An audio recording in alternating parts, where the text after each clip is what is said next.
This video is all about step 2, which is transmission to a new host. So once the pathogen leaves its reservoir and is able to enter the body of a host, that is what we're referring to as transmission. Now, a couple of things have to be considered when thinking about transmission. So the first is the portal of entry. And so all organisms have a preferred portal of entry.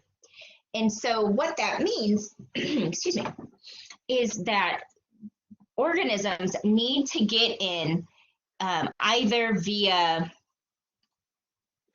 what is happening here? Sorry, my computer's going wonky per usual. So common portals of entry are going to be the respiratory tract. Maybe you breathe in, maybe you breathe in respiratory droplets when somebody sneezes in your direction. Maybe you consume contaminated food or water. So that portal of entry would be your GI tract. Other portals of entry are going to be the genitourinary system, through the eyes, even through punctures in the skin, which we call the parenteral route. And it turns out that organisms are less virulent, and sometimes not virulent at all, if they enter through the body through a portal of entry that is not their preferred portal of entry. And so, for instance, with COVID, right, if we inhale it, so through our respiratory tract, which is actually the most common portal of entry, we will, or have with the potential to get sick. But if we were to ingest COVID, it is not really a threat to us because our digestive system is just too much for COVID in particular. So the organism needs to enter the body of the host through its preferred portal of entry. And then what's also has to be considered is how many organisms are entering the host. Because remember, the infectious dose, the ID50, is the number of organisms that it takes to establish an infection. And without an infection, you can't get to disease. LD50 is more just a measure of virulence, but that is something that can also be considered. How often is it going to kill the host?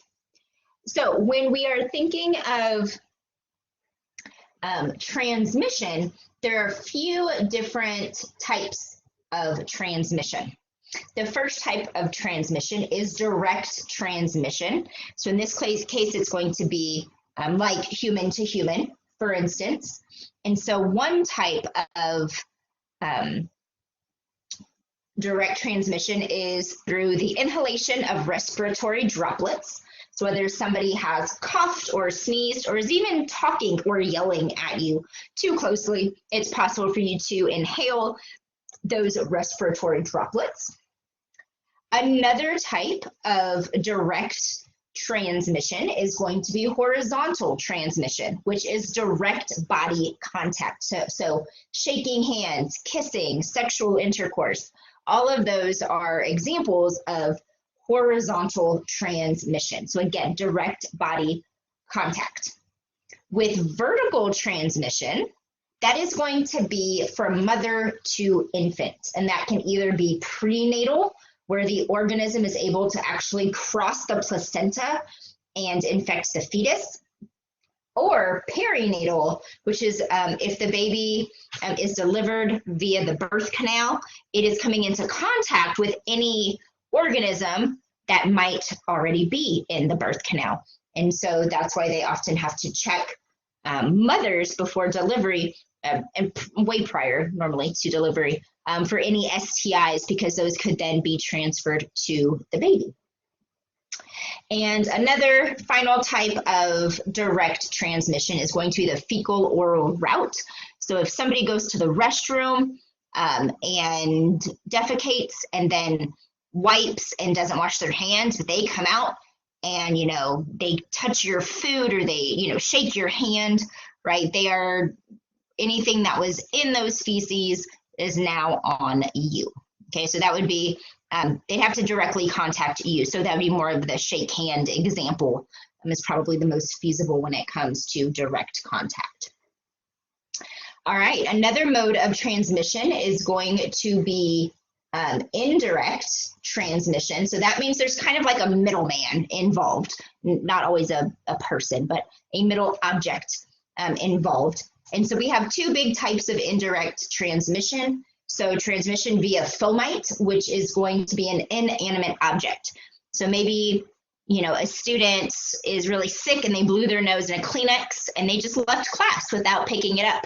And then I go and touch it, right? Maybe I throw it away, but then I pick my nose or touch my eye or, you know, do something. And so the pathogen was on the Kleenex, but now I have introduced it to my body. Okay, so the fomite would be the Kleenex. It can also be, you know, a contaminated cup or bedding, utensils, doorknobs, you know, any type of inanimate object that the pathogen could get on that then I could potentially, you know, touch and introduce it to myself. The other type of indirect transmission is going to be vehicle transmission. So this is kind of like an environment. So air, water, soil, food, all of those are examples of vehicle transmission. So if you, when I went to Panama, there was a risk of, we couldn't drink water from the tap. We had to drink bottled water because of organisms in their water. They don't have quite the same water purification systems that we do. And so had I drank in the tap water and gotten sick, that would have been via indirect transmission. Next up is parenteral transmission. And so this is often when the pathogen gains access via a puncture in the skin.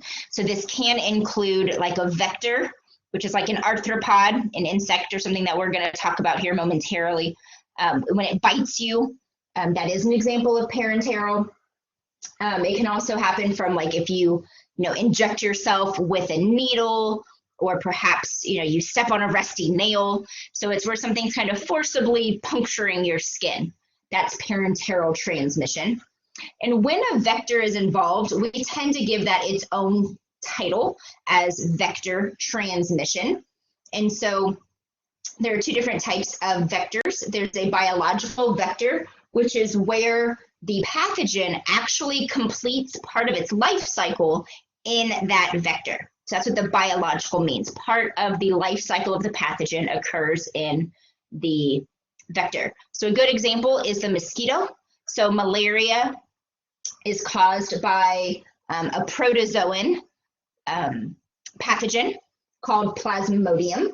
And that protozoan completes part of its life cycle inside the mosquito, and it finishes its life cycle inside the red blood cell of us, of its host. And so the mosquito would be a biological vector because the pathogen is dependent upon it for its survival. The other type of vector is a mechanical vector. And this is essentially where the vector is literally a vehicle for the pathogen. So a common example, where do you find flies? Perhaps in your backyard if you have a dog, right? Where there's dog feces. I have 3 dogs. There is feces in my backyard and flies galore. So let's say I wanted to eat my lunch outside with the dogs. Well, those same flies that are attracted to dog feces are also attracted to my sandwich, right? Or whatever I'm eating. So in this case, the flies that were just touching the poop are picking up any pathogens that might be in or on that feces. Well, then the pathogen is now stuck to part of that fly. So when the fly comes and lands on my food, it may be depositing that pathogen, right, onto my food. So that is an example. A fly would be a mechanical vector because the pathogen is literally just hitching a ride on that vector in order to get to its host. Right, so if I eat my food, I could potentially get sick because I've also now consumed the pathogen. All right, y'all, that is it for step 2 and types of transmissions. Please let me know if you have any questions.